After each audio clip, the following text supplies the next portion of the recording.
Mais comment en sommes-nous arrivés là?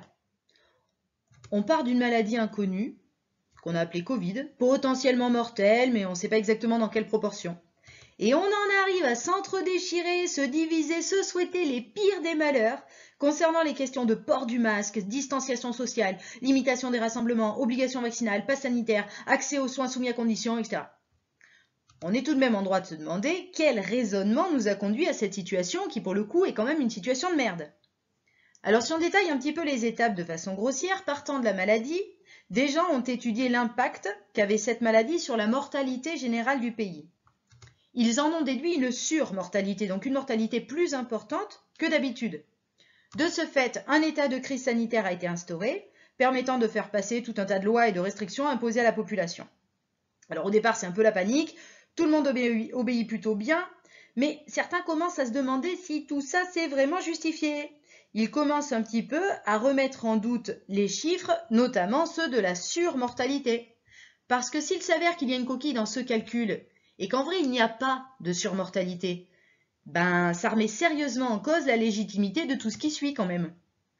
Devant la multiplication d'études scientifiques qui remettent en cause le bien fondé des calculs qui ont abouti à cette maintenant célèbre surmortalité 2020, les autorités, pour faire simple, ont répondu par la phrase, tristement célèbre également, on peut débattre de tout sauf des chiffres.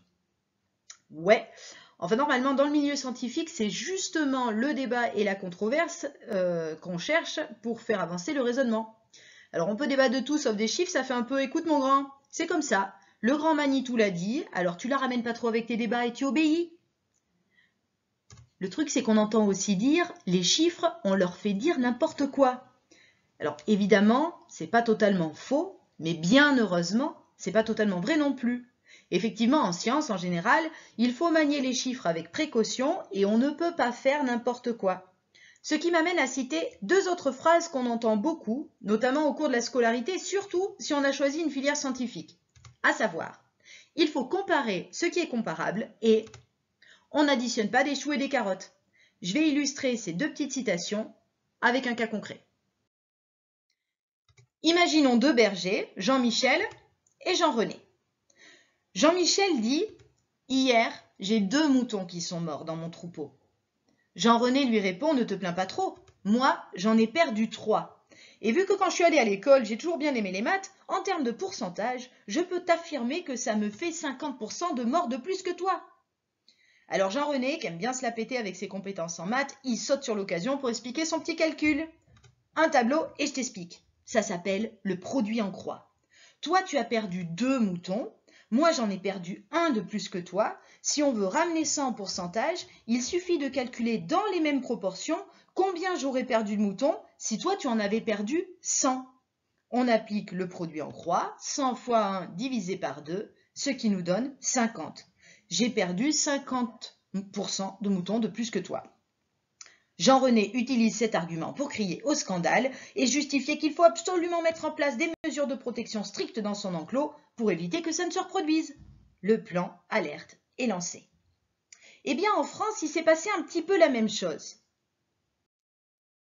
Laissons nos bergers de côté pour un moment et imaginons deux autres personnages, Monsieur 2019 et Monsieur 2020. Tous deux ne parlent que avec des chiffres validés par l'INSEE. Alors pour rappel, l'INSEE, c'est l'Institut national de la statistique et des études économiques. Cet institut est chargé de la production, de l'analyse, de la publication des statistiques officielles en France. Donc on est sur du lourd en termes de validité des données diffusées.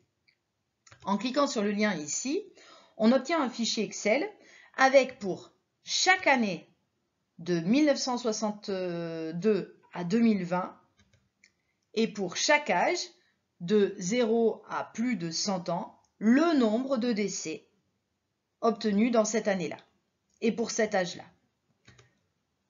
Dans la première colonne ici, on a le nombre total de morts par an, tout âge confondu.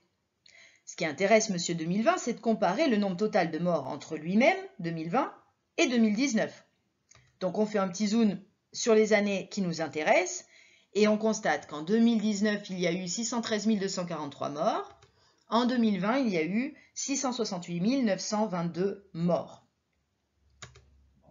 Ce qui fait 55 679 morts de plus pour 2020. Alors, Monsieur 2020, un peu comme Jean-René, il aime bien se faire remarquer et il veut traduire ça en pourcentage.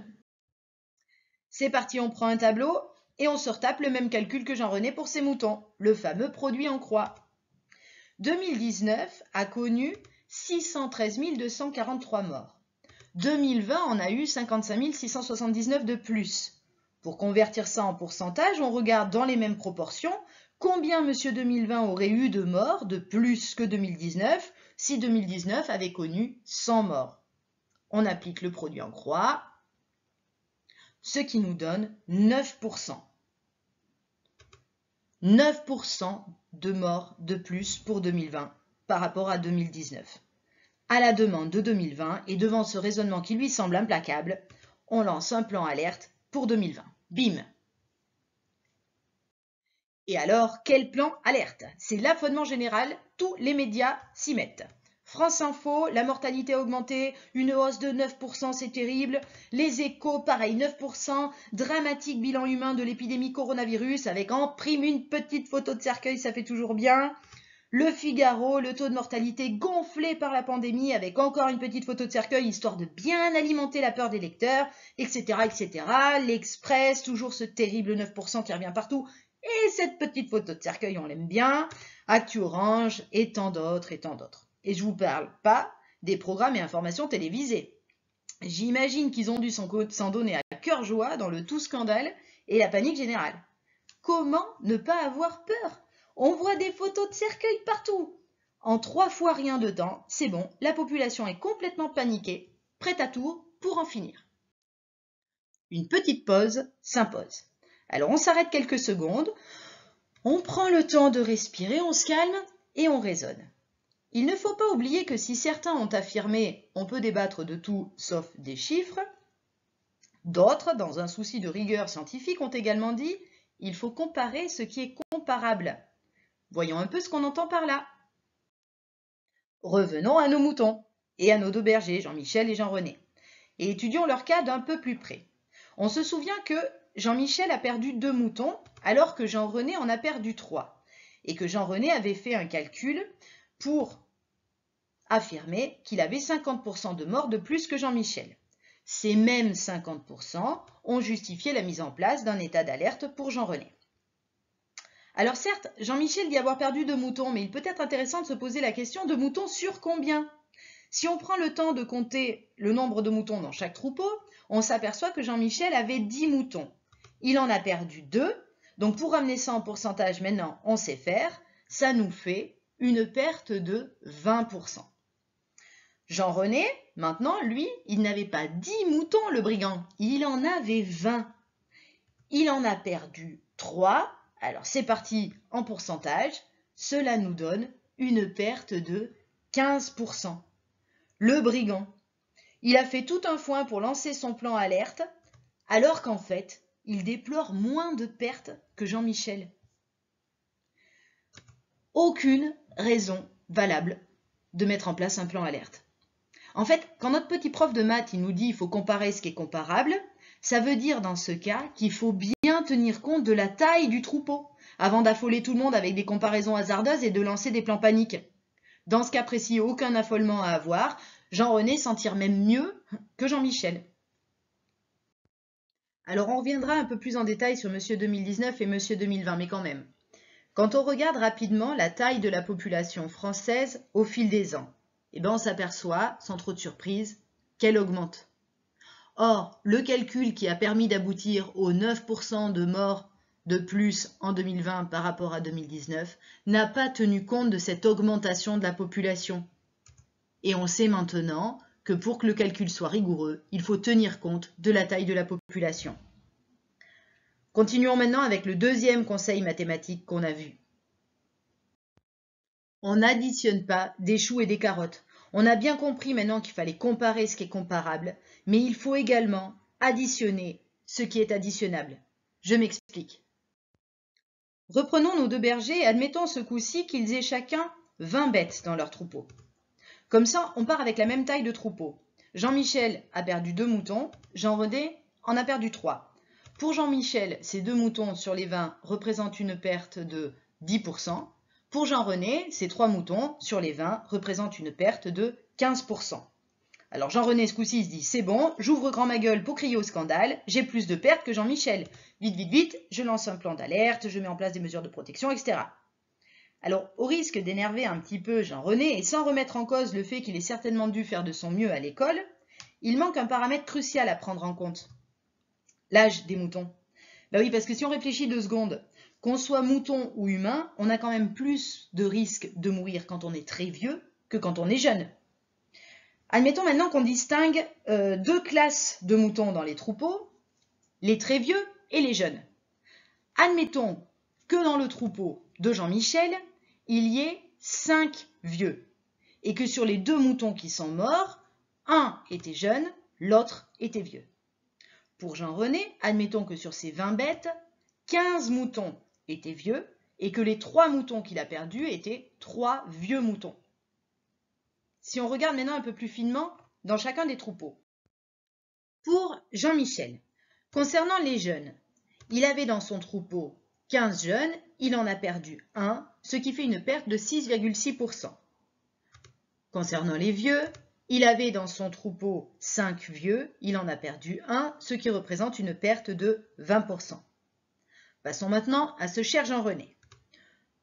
Pour les jeunes c'est vite fait, il en avait 5, il en a perdu 0, donc une perte de 0%. Pour les vieux, il en avait 15, il en a perdu 3, ce qui revient à une perte de 20%. Si on regarde de plus près les pertes de chacun, on s'aperçoit que Jean-René, qui a bien crié au scandale pour mettre en place un plan d'alerte, est loin d'être le plus à plaindre. En effet, il a perdu 20% de ses vieux moutons, mais ça c'est comme Jean-Michel. Par contre, lui, il n'a perdu aucun jeune, alors que Jean-Michel déplore une perte de 6,6% dans les jeunes. Autrement dit, le protocole alerte est tout ultime, c'est pas du tout du justifié dans ce cas-là. Comme dirait notre bon prof de maths, on n'additionne pas des choux et des carottes. On entend par là, pour Jean-Michel par exemple, qu'on ne peut pas additionner le nombre de morts jeunes et le nombre de morts vieux, et dire qu'en tout, Jean-Michel a eu 2 morts. Les 2 morts, dans ce cas-là, n'ont pas le même poids. Note pour plus tard, il faut tenir compte de l'âge des moutons dans le troupeau. Parce que si on revient à nos 2 personnages 2019 et 2020, là aussi, la population n'est pas tout à fait la même en termes de répartition des âges. À partir des données de l'INSEE, on peut obtenir ce graphe qui donne la taille de la population en fonction des tranches d'âge. L'année 2018 est en gris, 2019 en orange et 2020 en bleu. Et on s'aperçoit que pour la plupart des tranches d'âge, il y a plus de personnes en 2020 qu'en 2019 ou 2018. Et particulièrement pour la tranche d'âge 70-79 ans, avec une augmentation significative de la population en 2020 par rapport aux 2 autres années. Or, je rappelle, le calcul qui a abouti aux 9% n'a pas pris en compte cette répartition des âges et donc n'a pas tenu compte d'un paramètre important qui est l'âge de la population. Du coup, pour bien faire, on regarde pour chaque année le nombre de décès comptabilisés pour chaque tranche d'âge. Pour 2020, ça donne un tableau qui ressemble à ça. Pour chaque âge, on a le nombre de personnes qu'il y avait en début d'année, le nombre de personnes qui sont décédées dans cette année-là, et du coup, on peut calculer un pourcentage de décès dans cette année-là pour chaque âge. Par exemple, si on prend les 36 ans, ils étaient 812 085 en début d'année, 648 sont morts, ce qui représente un pourcentage de décès de 0,08%. L'idée, c'est de faire ce raisonnement pour tous les âges de 2020 et tous les âges de 2019 et de comparer âge par âge. Alors pour plus de clarté, le graphe qui est présenté ici est présenté par tranche d'âge. On voit les 3 dernières années, 2018 en gris, 2019 en orange et 2020 en bleu. Pour la tranche 0-9 ans, on s'aperçoit que 2020 est moins mortel que 2018 et 2019. Pour la tranche 10-19 ans, pareil, 2020 est à peu près comme 2018 et 2019, légèrement inférieur. Pour la tranche 20-29 ans, 2020 est moins mortel que 2018 et 2019. Pour la tranche 30-39 ans, pareil, 2020 moins mortel que 2019. Pour la tranche 40-49 ans, 2020 est à peu près comme 2018 en termes de mortalité, soit à peine plus que 2019. Pour la tranche 50-59 ans, 2020 est à peine plus mortel que 2019, mais moins que 2018. Donc on est d'accord, jusque-là tout va bien, rien de nouveau sous le soleil, 2020 c'est une année comme les autres. On va passer aux tranches d'âge supérieures,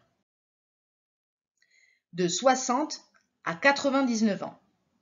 Alors pour la tranche 60-69 ans, 2020 est à peine plus mortel que 2018 et 2019 de 0,037%. Pour la tranche 70-79 ans, c'est pareil. 2020 est à peine plus mortel de 0,14%. Pour la tranche 80-89 ans, un peu plus de mortalité pour 2020 avec un pourcentage de 0,39% de plus par rapport aux deux autres années. Pour la tranche 90-99 ans, on dépasse de 1% avec une année 2020 qui a une mortalité de 1,028% de plus que 2018 par exemple. Alors juste pour donner un ordre de grandeur, en France, l'espérance de vie en 2019 est de 85,6 ans pour les femmes, 79,7 ans pour les hommes, ce qui atterrit quelque part par là. Donc finalement, par rapport aux 9% annoncés, le max qu'on est là, le 1,028%, ça ne fait pas BZEF. Et pourtant, ce tableau, il est tiré des mêmes sources de l'INSEE. Si j'affiche un tableau avec le nombre brut total de morts pour ces 3 années-là, j'obtiens bien ce qui a été médiatisé tant et plus pour justifier l'état d'alerte, à savoir ce fameux 9%. Allez savoir pourquoi, fait exprès ou bête erreur de débutant, les scientifiques ont oublié de tenir compte des 2 paramètres fondamentaux. Il faut tenir compte de la taille du troupeau et il faut tenir compte de l'âge du troupeau. Alors si on revient à la question de départ, comment en sommes-nous arrivés là ? C'est peut-être bien qu'il y a eu un petit problème de calcul dans le calcul de la surmortalité. Soit à cause d'une maladresse dans l'exploitation des chiffres, soit par une manipulation volontaire des chiffres afin d'instaurer un climat de peur et de panique. Mais avant de débattre sur le port du masque, la vaccination, l'obligation vaccinale et tout le tout-team, peut-être qu'il faut se demander si le débat n'aurait pas dû se situer bien en amont. Je terminerai par ce graphe qui définit le nombre de décès en France normalisé sur la population de la France en 2020. Sur le même raisonnement un peu que je viens de présenter ici, on s'aperçoit qu'en 2020, en termes de mortalité, en tenant compte à la fois de la taille de la population et de l'âge de la population, l'année 2020 est du même acabit que l'année 2015. Et à ce que je sache, cette année a été vécue comme les autres. On se disait bonjour, on se faisait la bise, on allait au restaurant, on se serrait la main, on allait à l'hôpital sans présenter quoi que ce soit. Bref, tout était normal. Pour synthétiser, l'année 2020 est la 6e année la moins mortelle de l'histoire de France. Je vous laisse là-dessus. Merci de m'avoir écouté. Prenez soin de vous.